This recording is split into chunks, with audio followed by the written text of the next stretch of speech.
everyone, and welcome to today's episode. We're going to be talking about Perilous Tides by Elizabeth Goddard. So, this one is a romantic suspense novel. It fits within the Christian fiction category, and it's also the second book in Elizabeth Goddard's Hidden Bay series. Now, why did I want to read this one? Well, I absolutely love the first book in the series, which is Storm Morning, and I recorded an episode which you can find if you look at the podcast and YouTube archives. It's episode 3. And Storm Morning was a great book, and I was really keen to keep reading in the series and was very happy when this one came along. So you can find my recommendations for Storm Morning and also Cold Light of Day, another book that I've enjoyed by Elizabeth Goddard, at my blog, at my website at narelleatkins.com. And I'm going to add my usual disclaimer. Many thanks to the publisher for providing an advance reader copy, and all the opinions that I express in this episode are completely my own. And the links for the books that I've mentioned you can find in the show notes. So let's talk about the book. Perilous Tides by Elizabeth Goddard is set in the Pacific Northwest. And so we're on the remote Washington coast and also around Puget Sound and Seattle. So we're in that part of the world. And there are a number of romance and suspense tropes in this one. It's such a good book. And I would say with the balance between romance and suspense, it's either 50-50 or 60-40. But there's a complete story arc for the romance and a complete suspense arc in the story as well, which I loved. So this one is a second chances romance. We also have an ex-military hero. He's the protector hero, and his background is special forces. We have what I call the hidden danger trope. So we have our leading lady in hiding in Hidden Bay because of things that have happened in the past, which I'll get to in a moment. It also includes a cold case with the heroine's mother who was murdered 3 years earlier, and that case has been reopened and isn't solved. And we have a missing person. So our heroine's father is missing, just to add to the complications that are going on. And with the protector hero, we have forced proximity in the story, which I loved, and the wild Washington coast weather with rain and storms. We have all of those elements that I loved in Storm Morning. So let's talk about the first line, which is this one. You won't see danger coming until it's too late. And this line is from Jo, and she's our leading lady. So she's in her late 20s, and she's a very talented artist. So she could do police sketches for missing people and all that kind of thing. And that's what her mother did as a job when she was in Michigan. And Jo works at the Storm Watching Lodge. So that was the lodge that's introduced in book 1 in the series. And she does maintenance work there, and she's in hiding. So she's living in a nearby town. She's working at the remote Storm Watching Lodge, and she's trying to keep off the radar for a whole bunch of reasons that I'll get to in a moment. So at the start of the story, she's living and working in Hidden Bay. She's reconnected with her father. That's her biological father, who she didn't know about until after her mother died. And there's a whole story behind that as well. And her father lives in the Hidden Bay area. He was a mechanic in town, and he has gone missing, which is the problem that kicks off the story.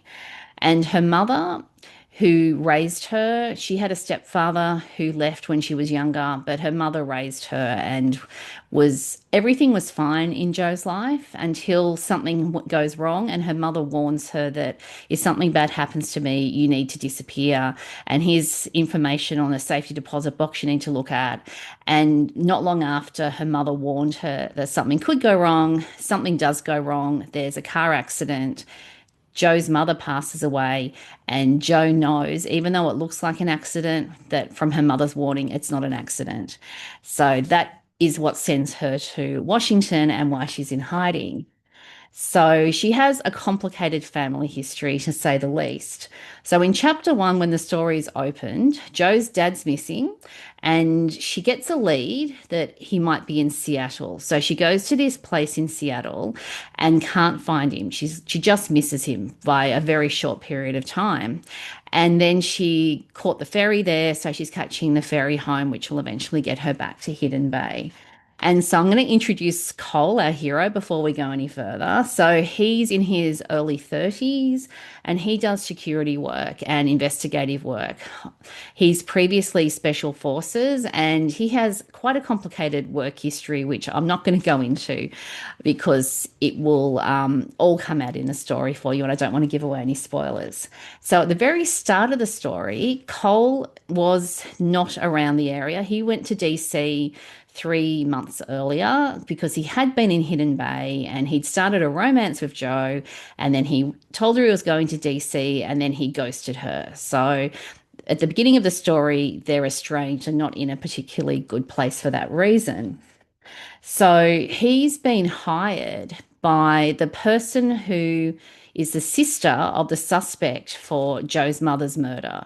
So for some reason, the murder investigation has been opened. So they are effectively calling it a cold case that's reopened. And they have a suspect, the Michigan police do, and the sister of the person they suspect of doing the murder claims that he's innocent and he's being set up. And the sister is the one that hires Cole to work out what's going on and why her brother's being framed for this murder that he didn't do. So that's why Cole is back in the Hidden Bay area, because obviously Jo is going to be his first step to investigating what went wrong with her mother and what the circumstances are, etc., etc. So their meet cute is absolutely terrifying and action packed. So Joe's on the ferry, she's heading back home, and stuff happens, and she ends up witnessing a murder, and she ends up almost dying herself. And there is perilous water involved, so it all ties into what the title of the book is. And it's Cole that effectively saves her life. So I'm not going to say anything more because I'm not going to give away what happens, but we launch into this book and it is drama and action packed from the very beginning, which was just fantastic. I just loved it. So Cole and Jo have a problem because he's ghosted her and she has trust issues for a whole bunch of reasons. And he has now been added to the list of untrustworthy people. But at the same time, she knows her life's in danger. She knows something bad's happening and that she actually needs his help. So she can't avoid spending time with him. So we start with all that wonderful romantic friction that starts at the beginning of the story, which was great. And Jo is just totally shocked to see him. Like the last person she expects to be helping her is Cole. And also, Cole is completely shocked to see Jo in the situation that she's in because he doesn't expect that to happen for a whole bunch of reasons as well. So it's an absolute dynamite meet cute that I just loved. And there are so many problems in this story, as you would expect with a romantic suspense. So there is danger. There is danger in spades. There is so much danger. And it's from unknown sources. And so there's all these different things going on, but Cole and Jo can't work out the how and the why. So things are happening, but they don't know why it's happening, which makes the danger worse because they're not quite sure who's out to get who and what their motives are. And there's someone who's trying to proactively hurt Jo, and that is pretty scary for her. And she's forced to basically rely on Cole and other people in Hidden Bay to help her. And she has massive trust issues because as the story goes, she has an idea of what she thinks has happened in terms of how she's been raised and her mother and et cetera, et cetera, et cetera. And as the story progresses, she realizes that a whole lot of stuff that she'd assumed and thought was true isn't true, which brings into question her mother and her mother's integrity and why her mother kept secrets from her. So there's a lot of emotional drama going on for very obvious reasons as Jo's trying to unpack exactly what's happening and what's going on. And with the romance being a second chances romance, there's inherently a lot of problems. And Cole also has trust issues with things that have happened in his past. So there's a lot of stuff they have to navigate and a lot of conflict that's inherent in their romance. And they both really question whether or not they can actually resume a romance and get back together because of the hurt that had happened from the way they split and a whole lot of other stuff. But anyway, so I absolutely love this story. It was so good. And I'm so glad I pushed it up to the top of my to be read list and read it sooner rather than later. And as with romantic suspense, I read them really fast. So this one again was another 24 hours or less read. I kept turning the page. I couldn't wait to find out what happened next. It was very fast and I just loved it. And had all those heart pumping adrenaline moments that you're looking for in romantic suspense. And being a second chances romance, all that conflict from the past in terms of their own relationship comes into play because of what's happened. Plus, you've got all the danger and suspense going on. So it was just fantastic. And the suspense was excellent. It was unpredictable. So most of the story, I had no idea where it was going and what was going to happen. There was danger. Was high octane. It was all those things that you're looking for with a really strong suspense plot that I loved. And the suspense and the romance, as I said, both had a very complete story arc, and they mixed together in a way that was just delightful. And the pacing of the story was fabulous, and I just loved it. And Cole was a delightful hero. He was everything you want in a former military with a special forces background hero. So he's human, so he has fears and issues of his own, but he also has that military determination. So even though he's afraid of something, that doesn't stop him from jumping in and doing the things that he fears because he needs to get the job done. And he's got an overwhelming desire to keep Joe safe, which drives him to do a lot of things that he'd rather not have to do. And Joe was just really grappling with these secrets. And as the story progresses, there are more secrets that keep getting revealed, and the things that she thinks are true aren't true. And so she's on a real roller coaster emotional journey in terms of understanding her parents, what their relationship was like years ago, why they aren't together, why she was raised by a stepfather. There's a whole lot of stuff to unpack. And I just love how it played out in the story as well. And the mysteries that were going on, they just kept me guessing. And I didn't pick the ending. And I love it when I read romantic suspense and I just don't know what's going to happen. And you just keep turning the page thinking, wow, that's amazing. So it had ticked all the boxes for me as far as romantic suspense goes. So, my favourite book quote in the story is this one. She forgave him the instant she saw him, believing with all her heart that all could be explained. So, this is Joe thinking about someone in the story, and it also highlights the faith elements in the story, which I would call relevant because the faith aspects are drawn out because of the situations the characters are in and what they're thinking and what they're feeling and what's going on.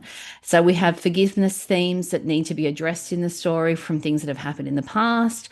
We have trust issues that need to be looked at. And whenever there's danger and life and death situations, that always leads people to naturally think about their own mortality and God and faith and all of those things as well. And Joe's struggling to understand what the truth is, who can she believe, and the fundamental question of she had this belief that both of her biological parents loved her and cared for her. That during the story, she's really questioning, is that true? Or did I imagine that? Did my parents really love me? Which is a massive question. And I love the way that that all played out in the story as well. So the impact on me, this story was heart pounding. It was adrenaline pumping. It was putting your blood pressure up, and it was a fabulous wild ride. And as I said, I kept turning the page just to find out what happened next because I had to know what was going on. And I was worried about the characters. So I kept turning the page to make sure that they were okay as well. And I was very invested in the story, which is always what you want when you read a book. You want to be thrown in the story world and you want to be gripped by what's going on and not care about anything else and just keep reading and staying in that story world with the characters that you care about. So I would suggest with this one to read the books in order if you're planning to read Storm Warning. So as with most books, it is a standalone romantic suspense. So you could just read Perilous Tides and not read Storm Warning, and that would be fine. But if you are planning to read the whole series, there's a third book coming out. I would definitely start with book one and read in order because Cole and Joe do have they do actually appear in Storm Warning, And I'm not saying how they appear because I don't want to give away any spoilers. So I think to get a bigger appreciation and to understand what's really going on with Joe and Cole, it would be helpful to read Storm Warning first. But as I said, you don't need to. You could just read this one on its own, depending on what you want to do. But anyway, I think this is a very bingeable series. If you're a binge reader, then this series is definitely one that ticks the box on binge reading. So, in summary, I would recommend Perilous Tides to readers who like suspense that has lots of twists and turns that are really hard to guess and are really interesting and intriguing. And I learnt a lot from things that happened in the story as well. So it was quite educational from that perspective. But I'm not going to say what I learnt because I'm not giving away spoilers.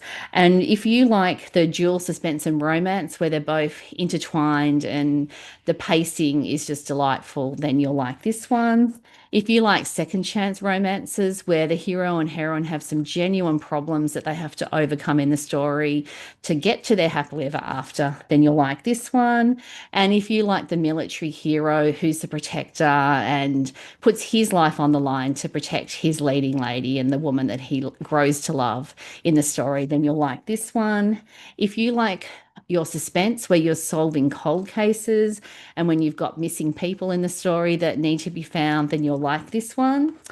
And I just love the Washington Coast setting with Puget Sound and Seattle. It's just a gorgeous part of the world. And I always enjoy reading books that are set there. And I also love the story with the relevant faith elements and how the forgiveness themes were very sensitively and beautifully handled in the story. Thanks for joining me today. Does Perilous Tides sound like a book that you'd like to read? Have you read it? Or have you read book one in the series Storm Warning?